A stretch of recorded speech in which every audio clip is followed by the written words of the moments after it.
오늘은 교육하는 공간에 대한 주제하고 다음에는 학교 교육의 정상화 이 두 가지 주제를 다뤄보세요.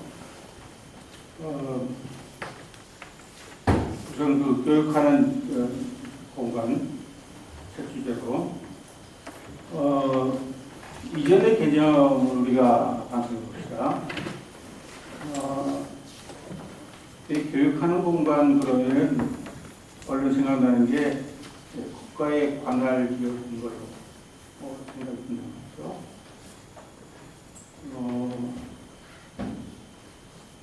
또 교육에 대한 수많은 개념과 의의를 독점을 한다. 학교 그러면 얼른 생각나는 게 그 용어가 뭐예요? 교육 현장. 그런 생각이 들죠.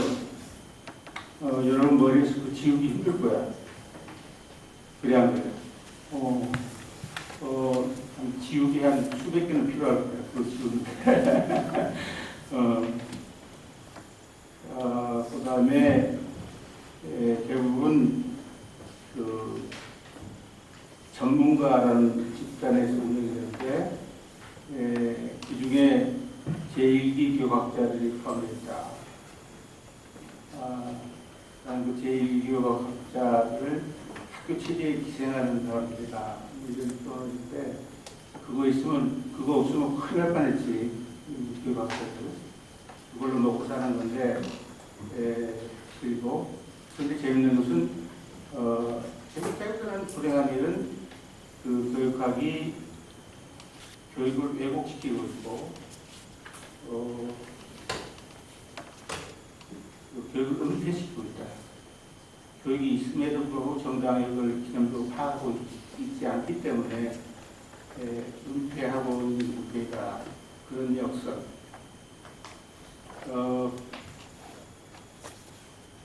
또 정부에서는 아까 국가가 나라겠는데 다분히 이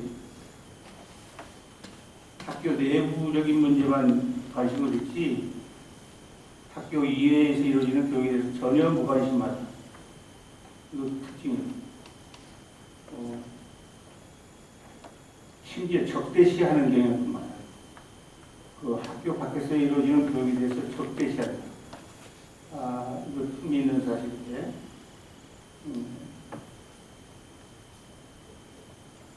근데 우리 얘기는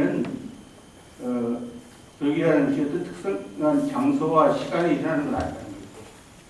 우리 얘기는 그러니까 그렇게 보는 눈은 한쪽 눈을 감고 있는 것이다. 또 다른 쪽만 바라보고 있는 것이다. 또 다른 쪽을 보면 삶 전체에서 교육이 배제된 부분은 거의 없다. 이렇게까지 얘기할 수 있습니다. 그러니까 삶 전체가 교육 현장이라고 볼 수 있단 말이에요. 어느 곳이나 교육의 양태가 전개되고 있는 거예요. 그래서 일전에 교육 발전이라는 말을 새롭게 썼는데 모든 사람이 교육적인 삶을 향유하고 구가해 나가는 과제. 그래서 그 삶의 공간을 어떻게 교육적인 측면에서 재조명하느냐, 이게 아주 큰 과제. 교육 칠판에 그림이 그려있는데 이 그림이 여러분한테 좀 도움이 될지 몰라요. 그러니까 아까 지우기 힘든 그 부분을 지우고 나서 저 그림을 집어넣으면 어떨까 하는 생각이 있는데 이 그림의 특징은 삶의 공간과 삶의 양상을 구분한다는 법리적으로. 그렇죠. 그래서 학교라고 하는 것은 삶의 공간이에요.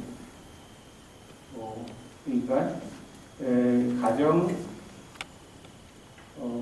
직장, 학원, 각종 회관, 가상공간과 같은 차원에서 다뤄질 주제란 말이죠. 모든 삶의 방식이 그 안에 포함되어 있어. 그리고 교육은 삶의 양상의 하나라고. 그건 어떻게 대조가 돼요? 정치, 경제, 사회, 문화, 종교와는 다른 삶의 양식이다. 이렇게 얘기가 됐어. 이제 뭘 돌아가요? 지우개를 지었어요? 그거 넣었어요? 그러면 지금 학교만 봅시다. 학교만 보면 그 안에 교육만이 있는 게 아니죠. 정치, 경제, 사회, 문화, 종교, 교육이 다 있는 거예요.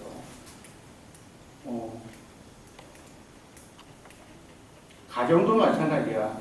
가정은 내가 그 스페이스상 좀 힘들어서 왔는데 똑같아요. 가정에도 정치, 경제, 사회, 문화, 종교가 있고 종교, 교육이 있고 직장도 마찬가지. 안 보니까 그렇지. 그 부분은.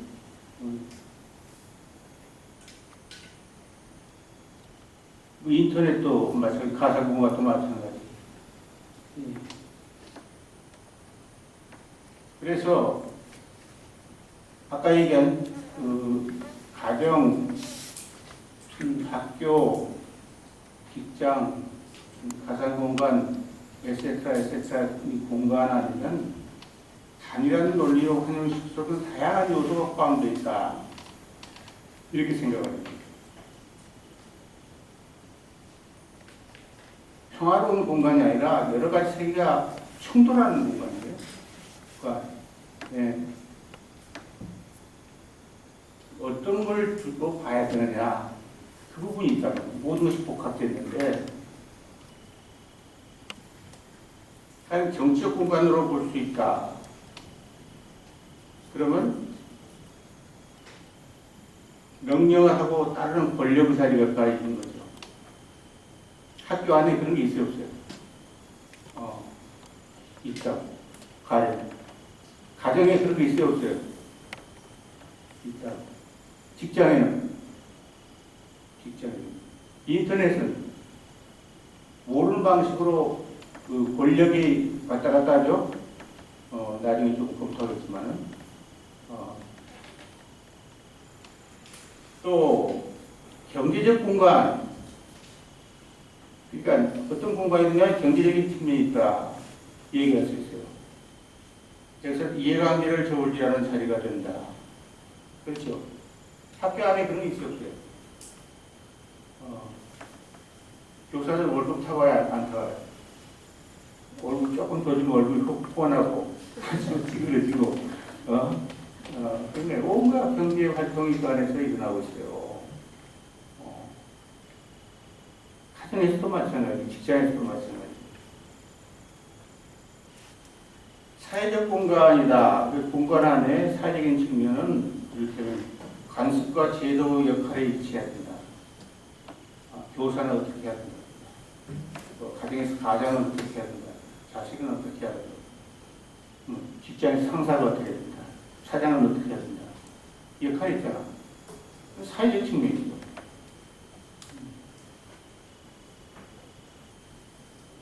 예술적 공간에서는 문화적 요소가 권위를 이루어주며 종교적 공간에서는 성직자와 평신도의 권위가 구분된다.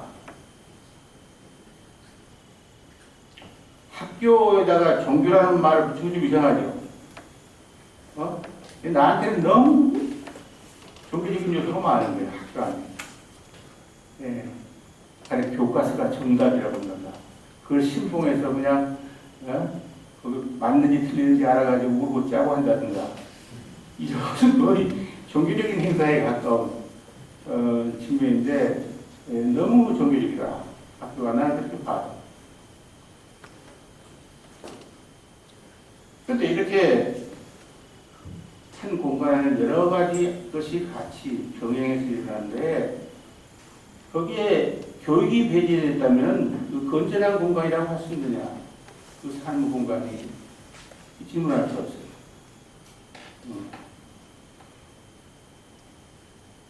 온전치 못한 공간이다. 그렇다면 어떻게 그 교육의 본래 권능을 대표할 수 있게 하느냐? 이게 교육하는 공간에 의해서 우리가 토론해야 할, 주목해야 할 측면입니다.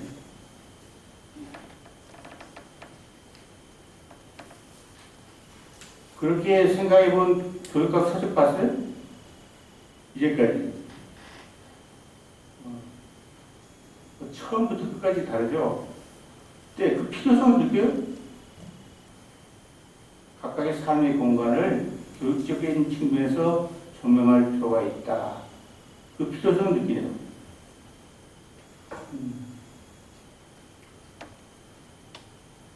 자, 교육 공간의 이론적 의미는 뭐냐?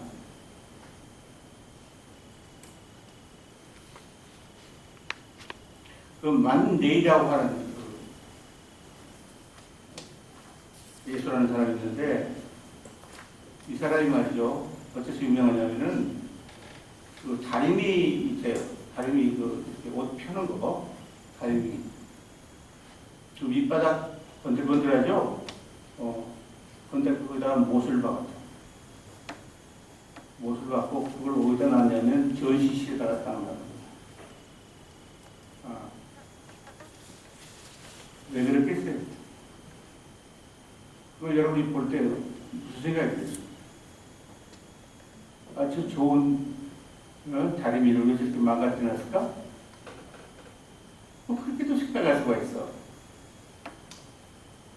근데 뭐가 새롭게 보기를 강요하고 있죠? 그 작품이. 그래야 하는 만내가 생각했던 것은 다리미를 기능으로만 보지 말라는 거예요. 예술로도 볼 수 있는 거다. 이걸 강요한 거예요. 그렇죠? 하도 기능적으로만 보니까 그 물건이 가지고 있는 전체를 보지 못하고,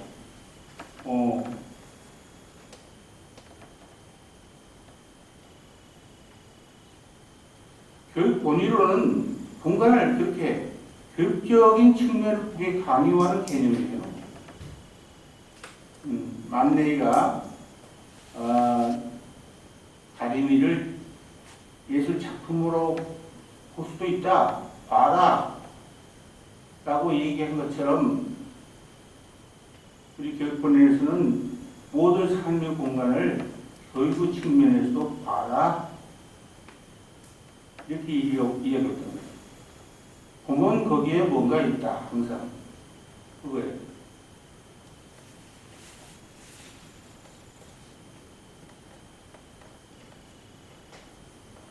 교육 공간은 교육을 피겨, 전경으로 하고 여타의 세계를 백그라운드로 배치시키는 생활 공간을 의미합니다.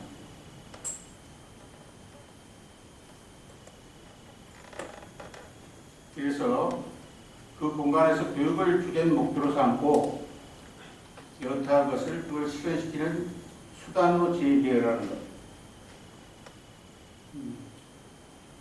만네이의 강요나 다름없죠. 예술 작품으로 볼 수도 있다. 이렇게 생각합니다. 그래서 이걸 가정에다 적용해 보면 집이 교육의 현장이에요. 집이. 잘 보세요. 만네이가 전시한 다리미를 보듯이 보라고. 왜 가정이 교육 현장이 아니요? 현장이라는 안 보니까 그렇지. 그 다음에 가족은 교육의 주체가 그렇다고. 이런 것은 무슨 놀이터, 직장, 학교, 박물관, 도서관, 지역사회, 국가, 국제사회로 확장될 수가 있어요. 그 개념은 그래서 그 생활공간에서 교육의 필요성을 감지하거나 창출해서 교육 공간을 확장시켜 나가는 것, 이것이 교육 발전의 큰 과제다. 이렇게 얘기했어요. 교육의 목적은 뭐예요? 교육 발전시키는 거예요. 그래서 그 생활사회 각각이 어떤 처지에 있으며 여기서 교육 발전을 위해서는 어떤 전략을 쓸 것인가, 머리를 쓸 것인가, 그렇다면 그 교육 발전의 두 동력이 뭐라고 했어요? 그래서 메타교육, 교육할 줄 아는 것, 그렇죠? 또 교육을 할 수 있는 교육의 여건을 갖추는 것, 여건을 개선하는 것, 이런 것들을 다 검토할 수가 있다.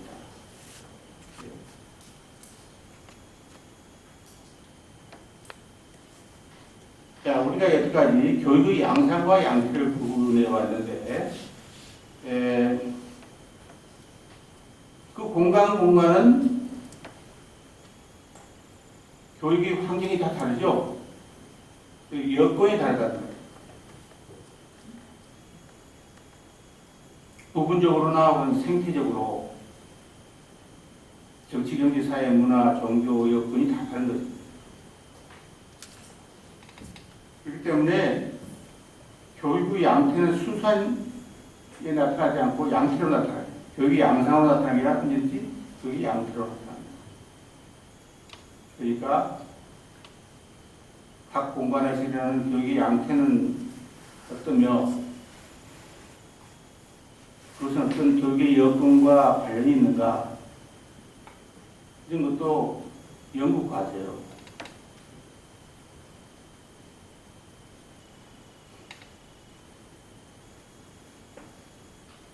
그래서 엄청난 연구 과제지만은 우리가 그 개념을 적용하는 하나의 사고 실험을 좀 할 필요가 있다. 그래서 다음에 각 공간의 특성이라든가 그럼으로써 생기는 이 교육의 양태, 그다음에 교육의 사례, 과제, 연구 주제 이런 걸 가정, 학교, 직장, 가상공간을 사례로 좀 주목해 보기로 합시다. 오케이? 자, 그중에서 가정교육은 어디입니까? 저 꼭대기에 있죠? 가정이라는 공간이 있고 교육이라는 삶의 양태가 겹쳐지는 그 교차점이 있죠? 그걸 우리는 가정교육이라고 합니다. 그 부분을, 그렇죠? 그 부분만을 두고 우리는 가정교육이라는 말을 쓰는 거예요. 이 가정교육은 막연하게 생각하지 말라고. 그러니까 가정이라는 공간과 삶의 양상 속의 교육이 교차하는 지점을 지칭해서 우리는 가정교육이라는 말을 씁니다.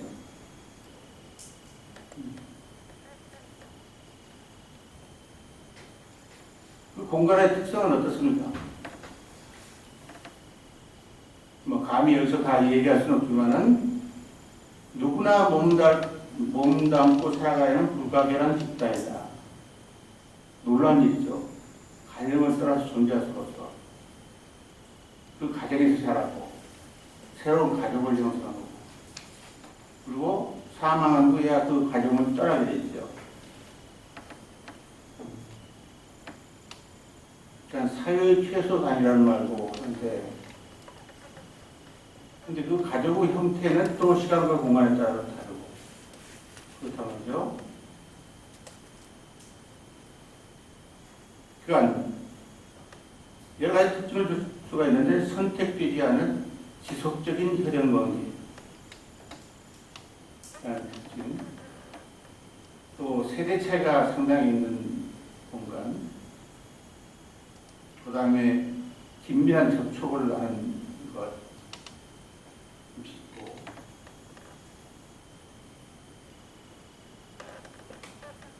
부모와 자식의 예를 들면은 그 짐승 가운데 제일 그 보호 기간이 긴 짐승이 문자죠. 노절 인간이 과연 말, 고양이, 개는 금방 자립을 하잖아요. 말 같은 것은 그냥 맺혀 있으면 일어서고 조금 있으면 돌아다니고 뛰어다니고 그런 거. 사람이 걸어다니려면 몇 년 걸려요. 그냥 몇 년 후에 일어서면 그냥 감탄하지 우리의 섰다. 그런 정신이 어디 있어요? 그렇게 보고 계신데, 그러니까 그런 새로 태어난 아이가 인간의 역사적 체험을 가정에서 시작하는 거예요. 인류의 역사적 체험을 가정에서 시작한다. 그래서 그 인간을 결핍동물이라고 표현한 사람이 있어요. 부족하고 그렇기 때문에 가장 교육이 필요한 동물이다. 이렇게 표현한 사람이 있어요. 자, 아까 가정교육은 내 집을 교육 현장으로, 내 가족을 교육 주체로 표현한다.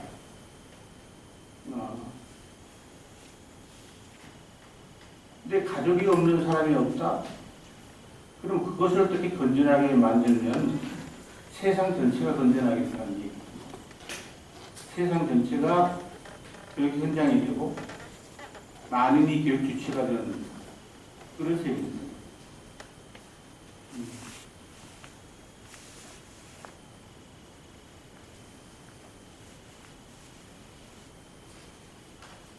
교육의 양태, 그 안에서 일어나는 교육의 양태는 아까 얘기대로 교육의 여건과 관계된 부분일 텐데, 몇 가지 그 양태를 결정한 주목할 만한 그 여건의 예를 들어봅시다. 그러니까 어떤 가정은 굉장히 권위주의적인 유의를 가지고 있고, 또 윗사람과의 사람의 대화가 인식되어 있고, 어린이를 말 갖다가 대꾸로 여긴다든가,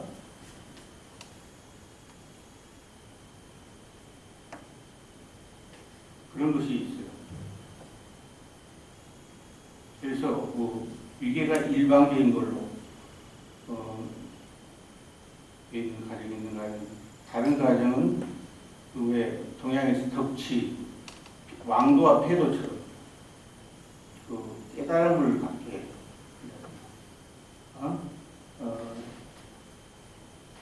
그래서 따르게 한다. 깨달아서 따르게 한다. 무조건 따르는 자야. 그런 그 차이가 있다. 가정 내에서도. 또 하나는 과잉보호의 문제인데,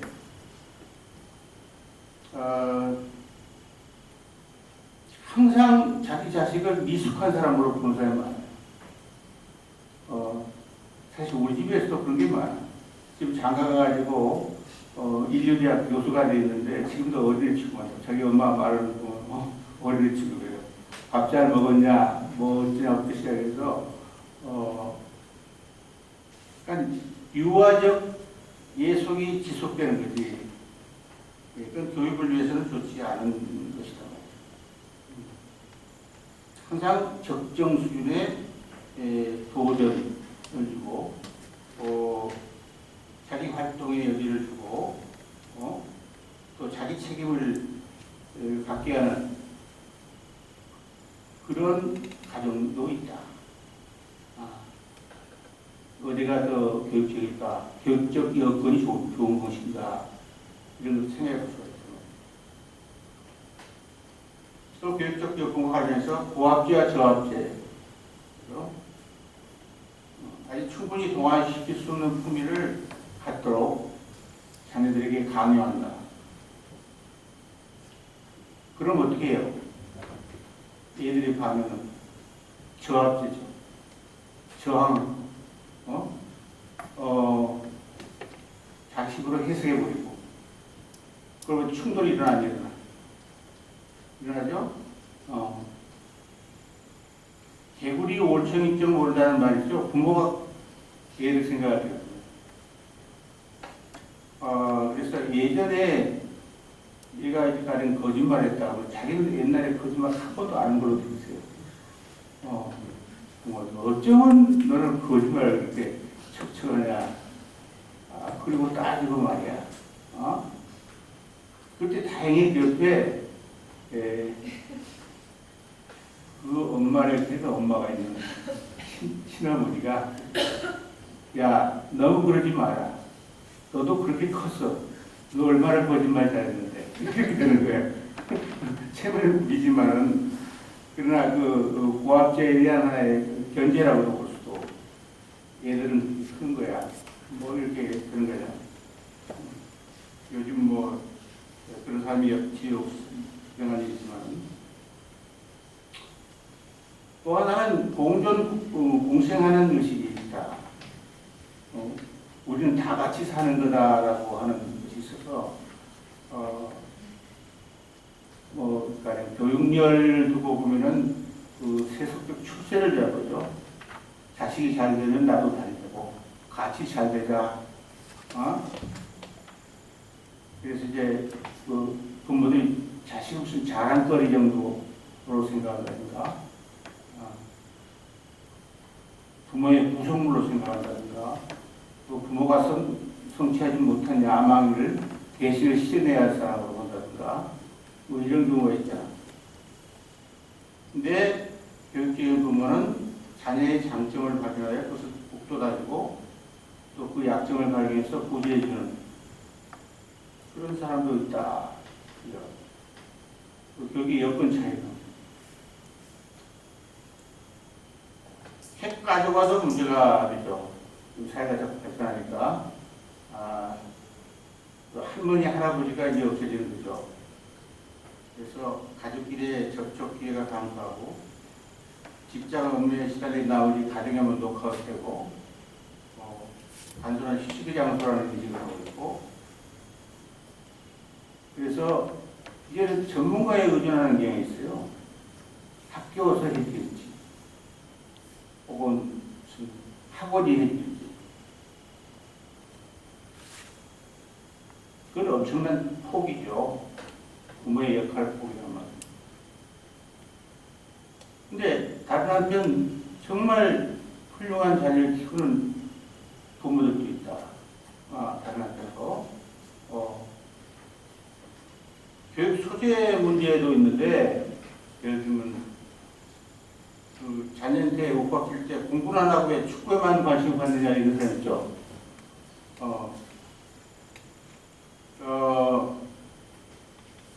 그리고 우리 공부하기 싫어하는 우리 애는 공부하기 싫어한다 이렇게 또 핀잔을 든다든가.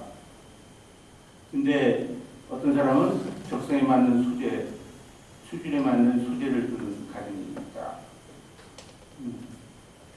그래서 이처럼 가정마다 뭐 가정 자체의 특징도 있지만은 그 여건에서 베어레이션이 있어요. 이건 거기 양태가 다르다면 가정 안에서 물론 그 가정과 직장의 양태 차이가 또 크게 있지만은 또 가정 내에서도 가정마다 그 양태가 다르다. 여기 양태가 다르다. 이렇게 이해할 수 있어요. 그래서 더러는 학교육에서 존재하는 계층 사이의 격차를 지금 문제시하고 있는데 그보다 더 큰 차이를 보이는 것이 바로 가정교육이다.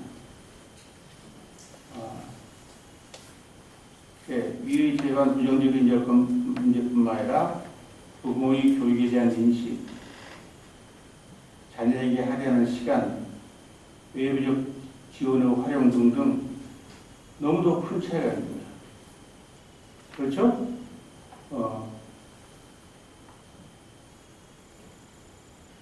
여러분들 조금 어폐가 있지만은 강남, 강북 막 따지죠. 이란 그래. 강북, 강남, 변두리, 어쩌고 하면서 지역 차이가 있다.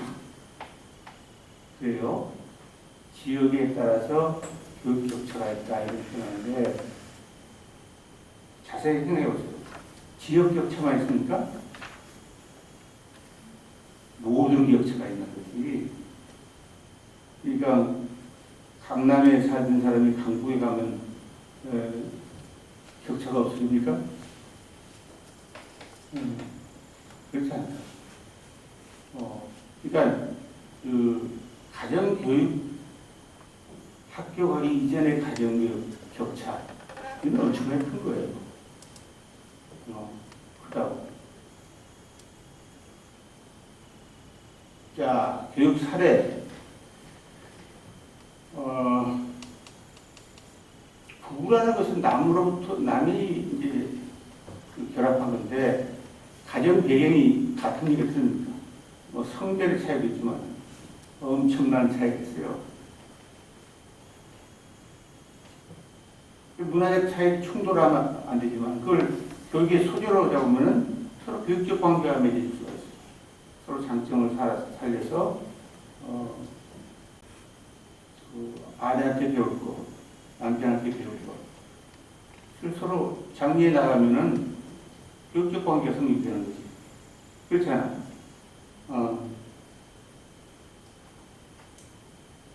부모와 자식 사이. 아까 어린애들이 보호기간이 길다고 그랬지. 근데 묘하게 진화가 돼 있어요. 그건 뭐냐면은 영아는 기가 막힌 산부자라는 거예요. 영아는 이놈들 우는 이유가 뭐예요? 지루할 때 울죠? 환경이 좀 항상 똑같이 울죠? 좀 다른 거 보려고 그러지. 그렇지?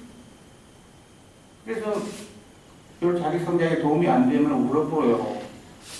나 이렇게 못 산다.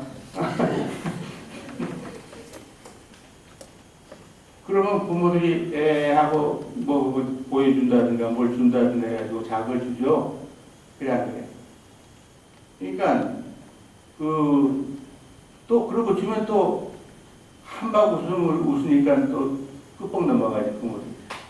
예, 그러니까 할 수 없이 역차의 내지를 따르게 됐다는 거예요. 어린이들은 순차를 요구하고,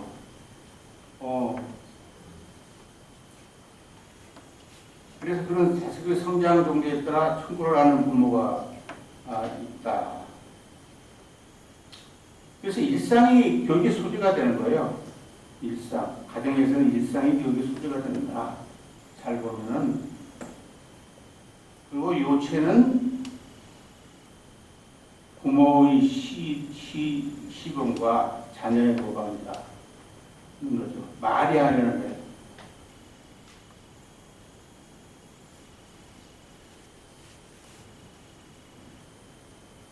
형제끼리의 교육적 교습이라는 것도 굉장해요. 그래서 형제 자매끼리의 교육적 교섭을 우리는 간과해서는 안 된다. 그런데 전통사회에서는 자녀 가운데 제일 큰 애는 부모의 격제자. 이 말이 맞아요?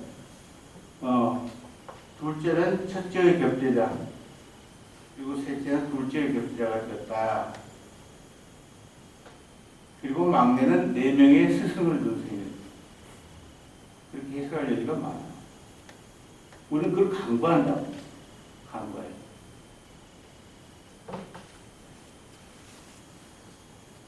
급변하는 사회에서 세대 간의 갈등이 있죠? 세대 차이에 있어 갈등이 있다고. 그래서 교육적인 이해가 된 집단하고 그렇지 않는 세대 간의 집단이 있다. 내가 주목하는 것은 그 고부 갈등이라고 하는 거예요. 고부 갈등. 시어머니하고 며느리의 관계는 다분히 정치적인 관계에서 문제가 생겨요. 누가 주도권을 행사하느냐. 그래 안 그래? 상당 부분 그래. 경험이 많은 시어머니는 며느리 미숙함을 탓하며 며느리는 이를 무시한 권력의 행사로 받아들인다. 근데 그리고 이제 투쟁이 되는 거야. 지금 투쟁이 되는 거야. 만약에 그들이 교육의 기본적인 해법을 알고 있었다면 그 상황을 스승과 제자는 아름다운 관계를 역전시킬 수가 있다. 그러니까 실수남부가 있을 때 며느리 앞에서 저 실수했어요. 좀 가르쳐 주세요. 하면 시어머니가 싫어할 것 같아. 좋아하지. 사실 너무도 가르치고 싶은 거야. 그러니까 실수할수록 서로 관계가 유대가 된 거예요. 그걸 뭐라고 그래요? 예쁜 미운 짓이라고 그래요. 서로 교육적 관계가 성립될 수 있기 때문에 이것도 하나의 비결이 될 수 있겠다. 식탁에서 대화도 신문이나 방송에서 중요한 이슈가 항상 나오잖아. 얘기가 나오는 거. 이것도 상당히 이 좋은 교육의 대화, 교육적인 대화를 나눌 수 있는 것이다. 이렇게 봐야 되는데, 근데 어떤 것은 그 말만 왔다가 실행이 안 되는 경우가 많아. 예를 들면 내가 어제 한번 본 것은 그 거짓말하면 안 된다고 충고하던 어머니가 거짓말하는 것을 보이는 경우가 많아요. 그럼 뭘 배워요? 거짓말하는 것을 배웁니다. 이 거짓말 잘하는 친구들 되게 그래요. 그런 부모를 가지고 있어. 그러니까 자기는 거짓말하면서 거짓말하면 안 된다면 애는 배우는 것이 뭐예요? 말로만 이렇게 하는 것이 있구나. 아주 좋은 전략이구나. 이렇게 배우는 거지. 예. 그러니까 이제 부모들이 어렵지. 소재로서의 가업이라는 것도 한번 생각해 볼 수 있다. 그 비법, 가정의 비법 이라는 것은 경제적 이득만이 아니라 세대 간의 교육 주체로서의 능력 향상, 그게 따른 삶의 보람 이런 것이다. 내가 미국 갔을 때 좋은 대학에 박사학위 갔는데 이 친구가 뭐 어디라도 뭐 교수로서 됐고 연구원으로 됐었는데 자기 아버지의 가업을 한 거야. 다른 것도 아니야. 빵 장사. 물어봤어요. 그랬더니 PhD는 맛이 있었고 사실은 가업이 난 더 중요하다. 거기로부터 많은 보람을 느낄 수가 있단 말이야. 그 돈 벌고 안 벌고의 문제가 아니라 우리 집에 가풍이 있는 거다. 그래서 자기는 자기 아버지부터 배우고 자기가 배운 걸 자식한테 배우는 거. 그걸 아주 삶의 중요한 보람으로 삼는다. 이런 얘기를 하는 것 같아요. 그러니까 그때 난 느끼기 이게 경제적인 측면만이 아니구나. 가업이라는 게 그런 생각을 가진 적이 있어요. 자, 가정교육의 과제, 가 많겠지만은, 메타교육의 활성화라고 하는 것입니다. 네, 요즘 부모들의 행태, 그러니까 교육은 내가 하는 게 아니라 전문기관에서 하는 것이다. 라고 하는 의식, 그런 가풍, 이게 정말 큰 문제일 것 같아요. 그 다음에 앞에서 지적한 여러 가지 부정적인 여건들, 이걸 어떻게 개선하느냐, 이런 문제. 그 중에서도 예컨대 핵가족 문제 같은 것인데, 네, 사실은 해법이 없는 거 아니에요. 가족의 담을 터면 가정 둘이 합치잖아요. 셋이 합치잖아요. 그럼 부모가 세 가족 아이를 케어할 수 있죠. 이렇게는 그런 어떤 방법이 있긴 있을 거예요. 전혀 핵가족이기 때문에 요즘 가족의 교육적 관계가 어렵다. 이렇게만 생각할 문제는 아니다.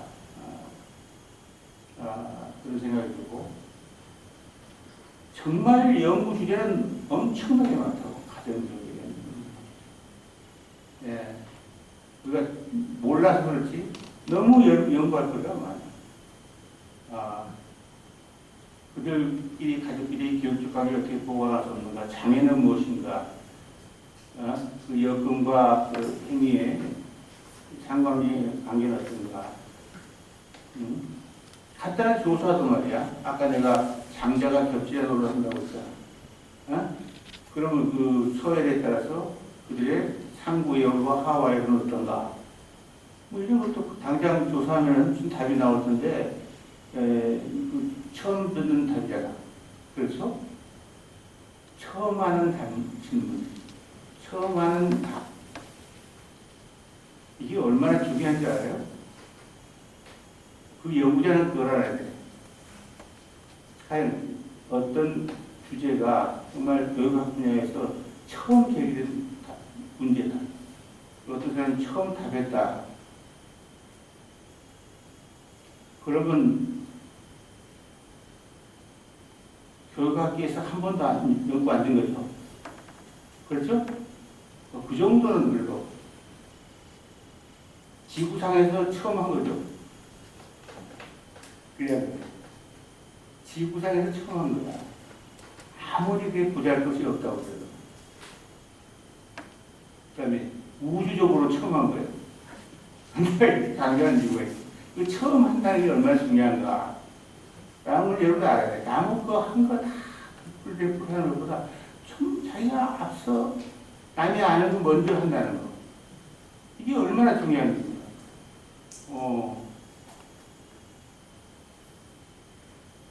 그 다음에 학교 교육 쪽으로 가볼까요?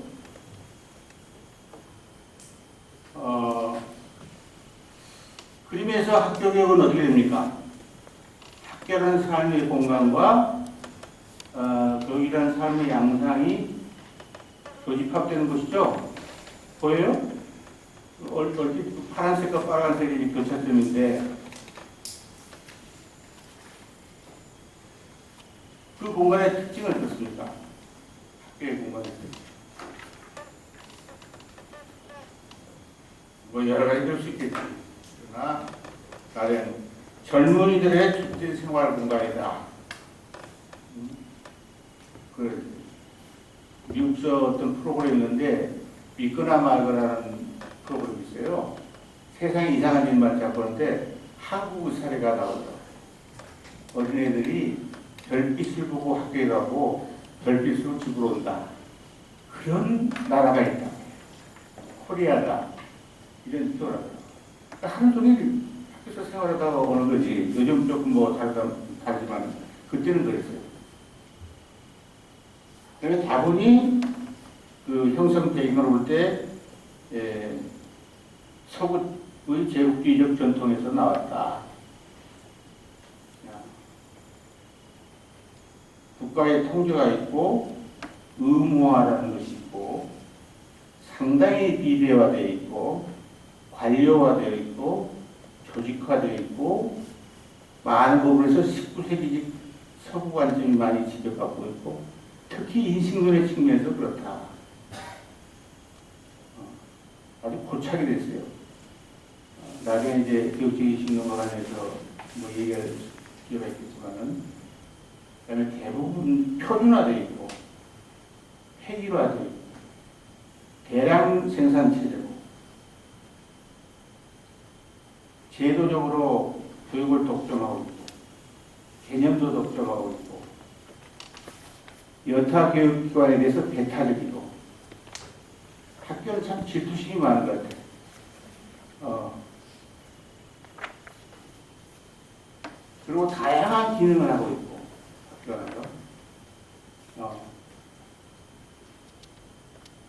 이 위치가 학교가 교육 기능을 못하기 때문에 폐지해야 된다는 것은 낭만주의자 얘기예요. 학교는 교육적인 기능이 너무나 많은 기능을 하고 있고 교육을 하지 못한다는 이유로 폐쇄될 이유가 하나도 없어요.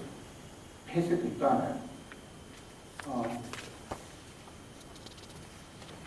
인력 양성, 사회적 선발, 사회와 문화와 더욱 중요하게는 잘 모르지. 학교의 목적이 뭐냐면 학교 체계이 이건 웃을 일이 아니에요. 입시주의 교육이라는 게 바로 그거 아니야. 더 높은 학교로 올라가는 것이 목적이잖아. 그러면 학교 체계 입장에서는 너무도 환영할 일이죠. 너무도 환영합니다. 학교 취재의 고착화, 그 다음에 아까 얘기대로 교육학자들 혹은 전문가들이 이 현장에 개입하는 공간.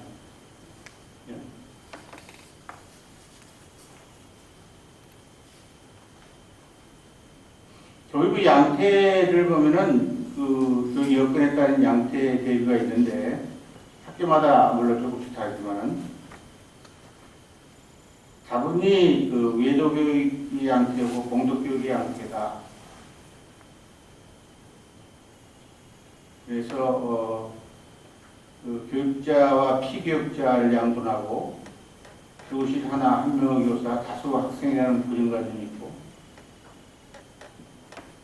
다분히 외적적 동기와 목적이 활용되고 있고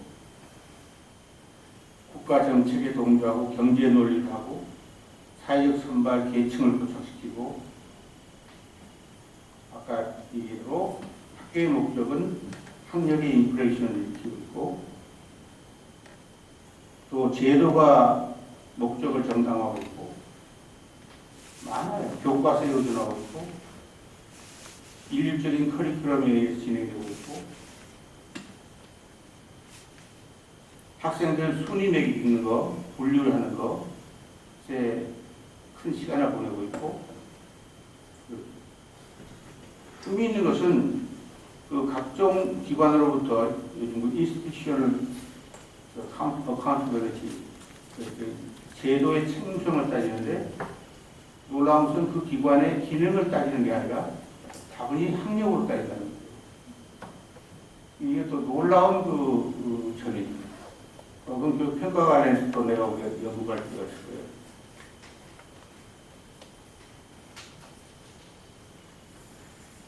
교육의 사례인데, 이건 이를테면 그 일률성을 벗어나서 뭐 학생 개인차를 좀 고려해보자 해서 눈높이 교육 같은 것이 있는데, 사실 그 눈높이라는 말은 불필요한 말이죠. 왜냐하면 교육이 속성이기 때문에 뭐 수준별 수업, 무슨 보충 수업, 개인 교수, 팀 티칭, 선택 과목의 확장, 무시험, 자기평가, 학년과 연령 제한 폐지, 학생들 사고관의 교육, 실습의 확장 이런 것은 다분히 교육의 사례로 넣을 수 있는 부분이다.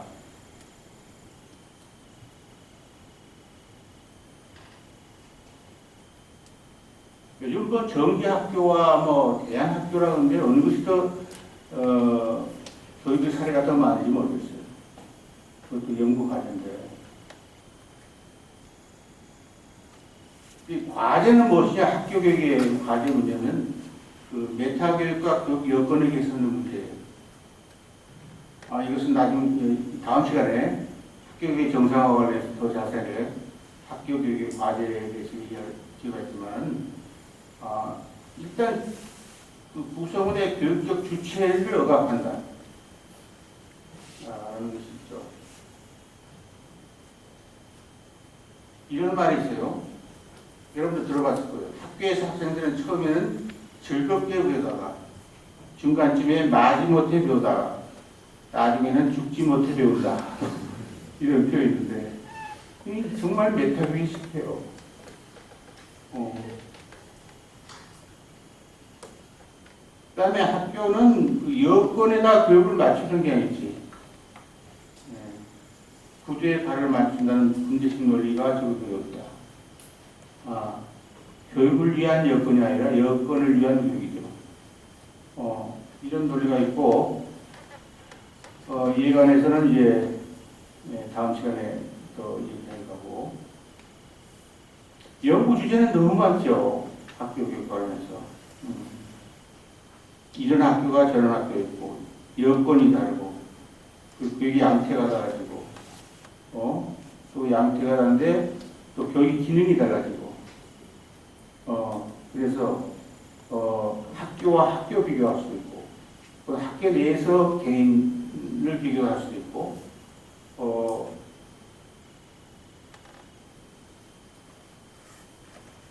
그렇단 말이죠. 자, 직장. 그림에서 직장 교육 한번 봐세요. 어느 부분이에요? 직장이라는 생활공헌과 교육이 겹치는 부분. 직장 교육이라고 우리가 얘기하는 거예요. 그런데 여기는 거의 성인들이 생계 유지를 위해서 직업을 가지는 걸로 되어 있는데, 거기에도 이제 다양하지만은 직업에 따라서 교육의 소재적 요소가 많기도 하고 적기도 하고 그래요. 이를테면 학문, 예술, 스포츠는 소재적 요소가 많은 직종이며 그 어느 분야에서나 대가들은 기술 따위에 신경을 써서는 안 된다 라는 어떤 그 충고가 있다고. 예를 들면 그냥 수도기적 요소가 있는 거고 그걸 소재로 우리는 활용할 수 있지. 그렇지 않은 것도 있다. 그러나 대부분 알다시피 직업은 그 자체가 소재가 될 수 있는 소재가 많아요. 보기에 따라서. 꼭 경제적으로만 생각하는 문제가 아니라는 거죠. 그래서 편물, 요리, 부기, 타이프, 속기, 안마, 간호 등 각종 기술지가 안에서도 수도기적 요소가 있다.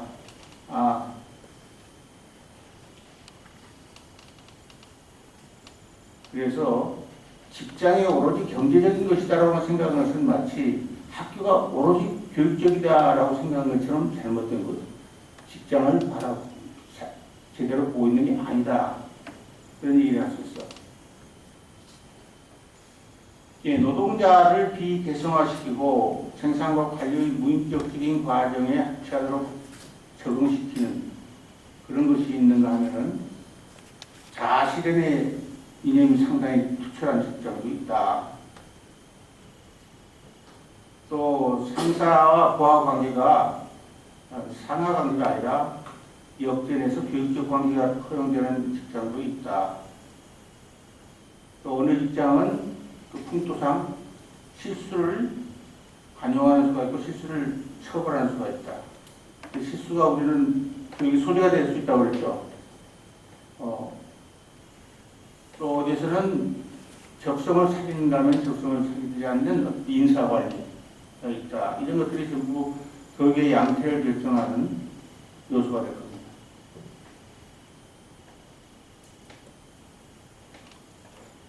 교육의 사례인데 많을 거야. 그러나 내가 장자의 양생교편이 생각이 나는데 오로지 직업이라는 것이 돈을 위한 것이 아니다. 혹은 단지 기술 습득이 아니라는 말을 잘 드러내는 사례인데 문해군이 소를 잡는 하인을 보고 이렇게 말해. 좋다. 참 잘하는구나. 기술. 여기에 이를 수가 있는가. 포정이라는 일꾼이 왕께서는 내가 소를 잡는 것을 기라고 말씀하시지만 그것은 기가 아닌 도입니다. 도는 기에 앞섭니다. 소 잡는 것을 도라고 생각합니다.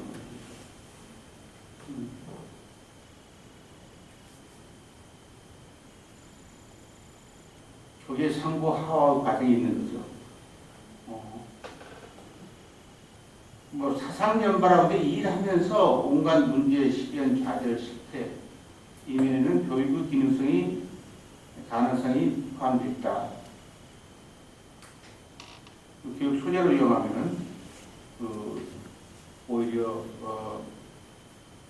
일생이 성공할 수가 있다. 교재 제도라는 것이 있어요. 학교가 생기기 전에 그럼 직장에서 일과 관련해서 교육이 진행되는 거예요. 교재 제도라는 거. 또 학교에서 직장에 현장 견학을 가죠. 현장 견학까지. 재밌는 게 거기가 또 현장이야. 재밌잖아. 학교는 현장이 아니었던 거예요. 바꿔 말하면 그러니까 전문가 혹은 미숙자가 항상 거기에 기술을 얻고 일을 두고 교육적 관계가 형성될 수 있는 그런 곳이다. 과제는 역시 정말 여건 개선이라고 하는 거. 직장 내에 이건 그 노동자의 권익 보호라는 의미가 있어요. 그래서 어떻게 교육 기회를 많이 확보해주고 또 그 극장에 가면 어쩐지 상고하고 싶고 하원하고 싶은 그런 그 직장을 만드느냐, 이게 중요한 건데, 뭐 여러 가지 조처가 있을 수 있겠지만은 이를테면 직무순환제라든가 직장 간의 상호 교류 교육이라든가 혹은 장단기 연수라든가 정기적인 교양 프로그램의 도입이라든가 혹은 교육 휴가 제도라는 게 있어요. 자기 직장에서는 도저히 교육이 안 되기 때문에 휴가를 보내는 거예요. 다른 데서 교육적인 삶을 좀 향유하다가 오라. 그래서 주는 휴가가 있어요. 연구 과제.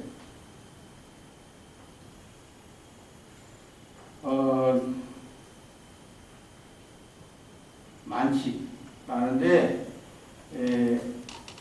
어떤 직장과 어떤 직장에서 그 교육적인 만족도, 교육적인 삶의 만족도의 차이가 있을 수 있고, 또 혹시 여건과 관계되어 있고, 또 교육을 잘하고 못함으로써 그 직장의 기능상의 차이가 있다. 업무 가령 추진 능력이라든가 혹은 수행 실적이라든가 이런 것에 어떤 차이가 있을까? 이런 것 같은 것은 전부가 연구 과제다. 자, 가상 공간의 교육인데 이건 이제 그림에서 알죠? 가상 공간의 교육. 이제 가상 공간이라는 공간이 지금 가장 현저하게 나타나는 현대 공간 아니에요. 삶의 공간이죠. 이 가상이라는 말은 맞지가 않아요. 이건 실제로 있어요. 그러니까 가짜 이렇게 보지 말라고. 진짜. 그런데 그것이 이제 그 통신 매체의 놀라운 발전과 더불어 나타나는데 이 공간의 특성은 그 시간과 공간을 확장했다. 시간과 공간의 제약에서 벗어나겠다. 시간적으로 과거와 현재가 항상 교류할 수 있게 만들어가고, 그 다음에 전 세계 지구촌이라는 개념을 하고 있고, 그리고 거기서는 가입과 탈퇴가 자유롭고, 또 교류를 할 때에 유관한 차원을 얘기하고 다른 무관한 차원은 배제할 수도 있죠. 그렇죠? 물건을 사고 파는데 무슨 말이야? 물건을 본다든가 이런 거 아니잖아. 가상 공간에서. 그 다음에 기록이 항구적으로 유지되고 있고, 글과 말뿐만 아니라 시청각 자료가 공유되고 있고, 그 다음에 삶의 속도를 자기 기준에 맞게 맞춰 나갈 수 있고, 그렇다면. 근데 여기는 다양한 기능과 양태가 있는데, 사실은 거기는 기만적인 선전, 현란한 포장, 노조된 감각, 피상적인 속견, 그 다음에 예치를 지배하는 상업, 정치, 군부의 거대한 조직, 이런 것들이 다 있는 거죠. 그러면서도 교육의 공간이 되기도 한다. 될 수 있다. 이러겠죠. 공간, 시간의 제약을 가지지 않는 교육적 교섭이 가능한 공간이다. 또 자유롭게 가입하고 탈퇴할 수 있는 공간이다. 이건 놀라운 일이에요. 놀라운 일이다. 교육의 사회로서 요즘 가령 사이버 대학이라든가 원급 교육이 하는데 이건 교육의 사회로 별로 들기 힘든 것이 그런 사람들에게는 교육의 개념이 부족해요.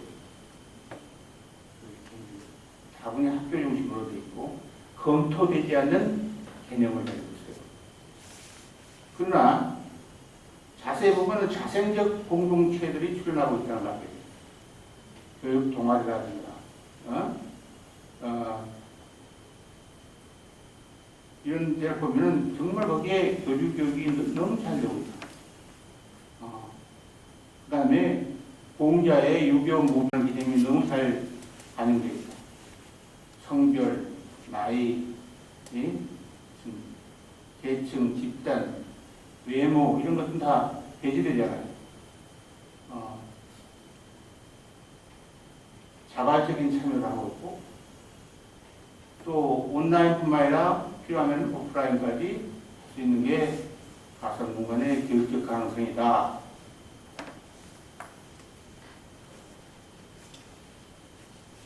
자, 과제는 교육이 진정 무엇이냐? 라고는 이해의 공감대를 형성하는 거. 아까 사이버 대학이나 원격 교육과 마찬가지.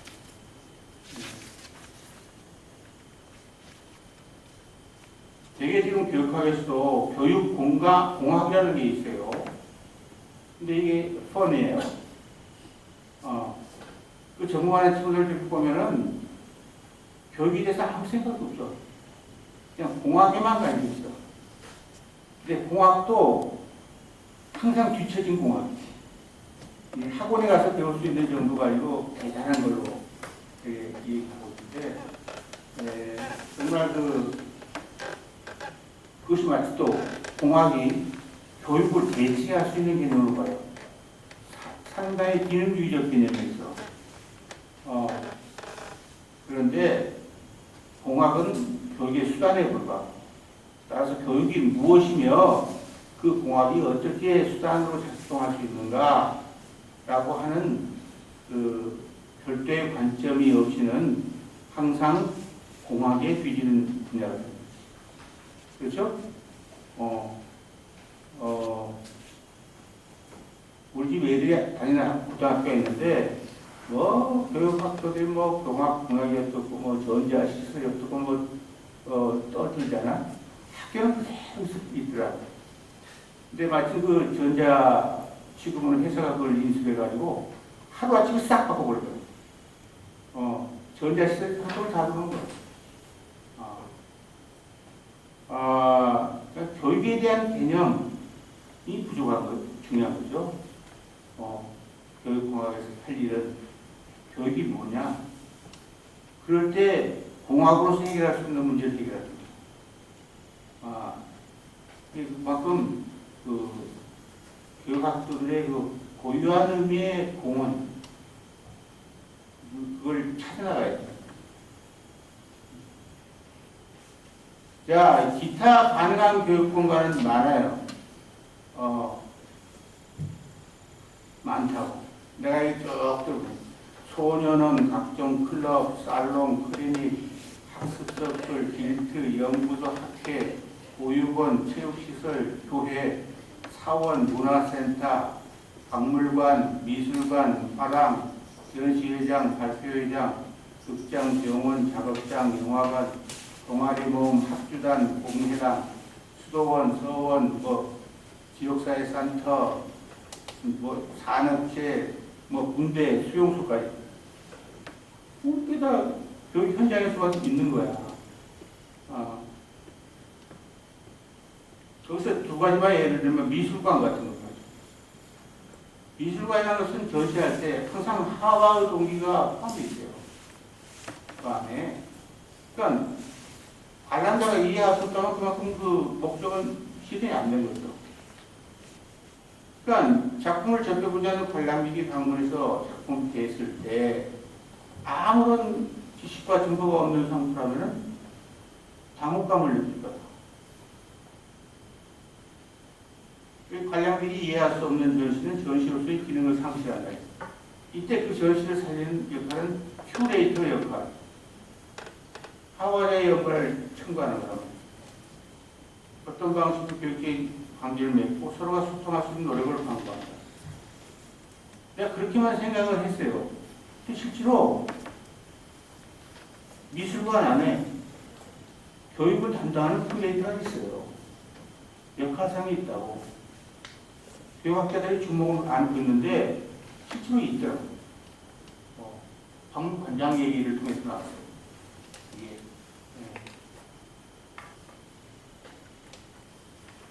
또 하나 그 스웨덴에서 그 러닝 서클이라고 해가지고 학습 서클이라는 게 있는데 이 사례도 말이죠. 재밌는 게 그 최저 5명 연간 20시간 10회의 회합을 가질 수 있는 경우 지도자가 학습 내용을 망론하고 노동자협회 등 10개 단체를 통해서 국고로부터 보조를 받을 수 있어요. 자기들 교육적인 그 생활을 하고 싶다. 어떤 주제 가지고 그리고 몇 가지 여건을 갖추면 나라에다가 그걸 신청을 하면은 보조비가 나온다는 거야.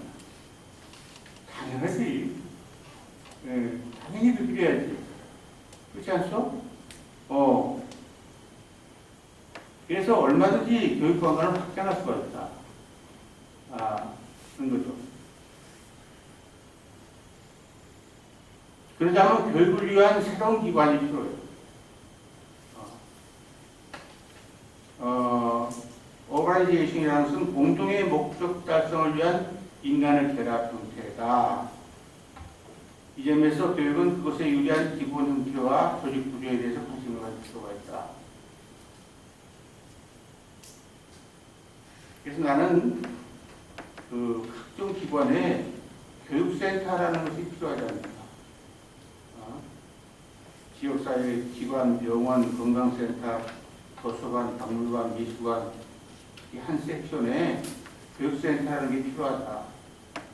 또 수도계를 대표하는 모든 공간에 교육센터가 또 필요하다. 그 다음에 내가 제안하는 거지만은 지역교육진흥센터라는 게 필요하다. 그래서 개포동 지역교육진흥센터, 강남 교육진흥센터, 서울 지역교육진흥센터, 한국, 뭐 세계 또 있을 수 있다. 이건 교육과는 다른 기능을 한다고. 뭐냐면 여러 가지 공간에 관한 정보, 장소, 시간, 소재, 참가자의 조건, 자격, 역사와 다양성, 제반 기능, 환경, 과제 이걸 소개하고 또 다양한 교육 공간 사이의 협력, 조정, 통합을 하고 또 거기서 메타 교육이 일어나게 하고 또 교육 상담을 하고 또 교육 평가가 필요하다면 하고 이런 기능을 할 수 있는 그 교육센터가 들어요. 진흥센터. 이건 교육부가 아니에요.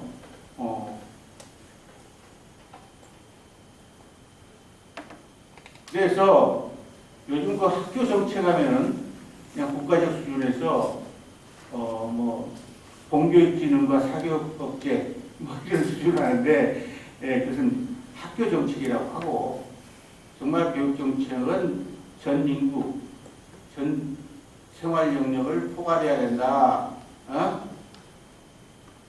그렇다는 거죠. 그래서 모든 공간에서 교육이라고 하는 삶의 양상이 극대화되고 그 다음에 다양한 형태의 교육의 양태가 전개되고 여건을 개선하고 메타교육이 일어나고 그러면은 우리 삶 자체도 교육에 대한 측면에서 행복한 것이 되지 않나 이런 생각이 듭니다.